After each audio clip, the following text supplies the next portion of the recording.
आसनसोल नगर निगम के कुल्टी विधानसभा अंतर्गत सीताराम क्षेत्र के वार्ड नंबर 18 के गांधीनगर सीतारामपुर स्टेशन रोड इलाके सहित कई जगह पर मंदिर और रविंद्रनाथ प्रतिमा के सामने कुल्टी के भाजपा विधायक डॉक्टर अजय की पहल पर सोलर स्ट्रीट लाइट लगाई गई। स्थानीय भाजपा कार्यकर्ताओं ने बताया कि आज 7 लाइटें लगाई जाएंगी और पूरे वार्ड में कुल 30 लाइटें लगाई जाएंगी।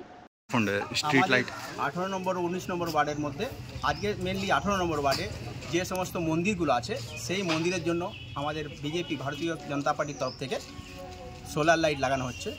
সেটা আজ গান্ধীনগর নিয়ার স্টেশন রোড যে আছে সীতারামপুর স্টেশনের সামনে কালী মন্দির আছে এবং শ্যামা কালী মন্দির, এখানে রবীন্দ্রনাথ ঠাকুরের মূর্তি সবসময় থাকে, এখানে অন্ধকার হয়ে থাকে। এই জন্য ওনাকে একটু আলোয়, ওনাকে আমরা যে বাঙালি জাতি ওনাকে আলোকিত করতে চাইছি যে আমরা যেন সবসময় এখানে আলোর মধ্যে ভরে থাকে, সেই জন্য এখানে একটা স্ট্রিট লাইট লাগানো হচ্ছে, সোলার লাইট।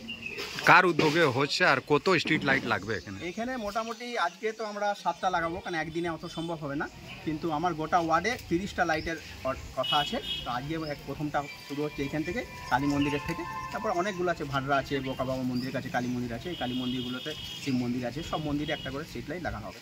এটা আমাদের বিজেপির তরফ থেকে, ডক্টর অজয় পর্যায়ের তরফ থেকে এটা করা হচ্ছে। আচ্ছা, আপনার পরিচয়? আমি কুল্টি মণ্ডলপুরের জেনারেল সেক্রেটারি সৌমেন চক্রবর্তী।